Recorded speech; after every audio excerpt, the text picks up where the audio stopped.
जो करेगा स्टूडेंट्स के लिए just a second, we are getting the presentation ready. It's not a room where you are going to go to work. So, my father kindly wanted me to speak today because he is very proud of me and he wanted me to present today so that, so that I could honor him, my family, my ancestors, and obviously Dr. Babasaheb Ambedkar.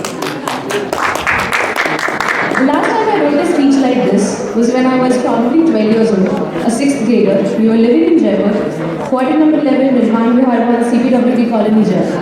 For some reason, I do vaguely remember all the addresses we lived at, all because of my dad's transferable job. We have changed almost 11 cities, 3 countries and 9 schools. But one thing that hasn't changed is the quote, and I quote, "We are because he was," end quote. Well, because my family ensured that we never forgot that. But I feel one tends to, when these discriminatory activities are not really happening around us. You see, the idea of discrimination that we have from our elders is that removing your footwear when the upper caste person walks in, or refusing to getting the same water to drink. But I think in these days, the questions that we ask ourselves is that is the discrimination still prevailing in maybe academic institutions, workplace? And honestly, times have changed because of Babasaheb Ambedkar. And that's why while growing up, I felt like these things are in the past. They are not really happening around me or to me until I realized that they were. As we celebrate the birth anniversary of the person we owe our lives to, there are some questions that we have to ask ourselves and maybe the people around us. Does discrimination still happen in the world around us? Is it a thing of caste? Is it something that happens only in rural India and not in urban India? Let me quickly see a raise of hands. How many guys do you think that it still happens? Yes? No? I don't know, I don't care. Okay, I see a few and I see some. Alright. Let me see, is it? Yeah. Sure.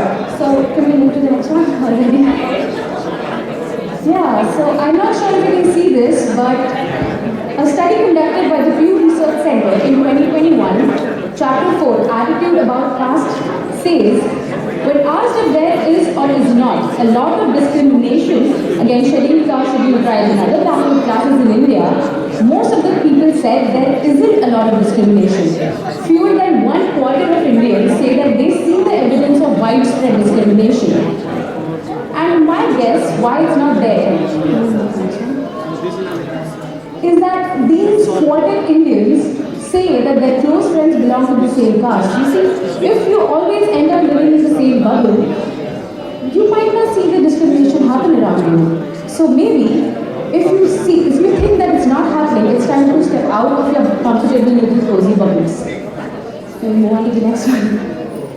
In November 2021, I was sitting in a board meeting and I was one of the members who was representing my team that day. And people were going about doing introductions about their designations and the role they were serving in the meeting that day. And I went about doing the same. The moment I finished speaking and the next person started speaking, a thought struck me. It was the fact that I was the only person who did not say her last name. I realized that over the years, I had learned how to escape the set of questions that follow after I say that your surname is Khandare. Oh, I haven't heard that surname. I'm listening for the first time. Where are you from? Who are Khandare and so on? Moving on. A study conducted in 2012. It's a long back, so about caste in 21st century India, competing narratives discusses caste-based disparities in economic and educational outcomes. It highlights that the employment and wage disparities vary with caste.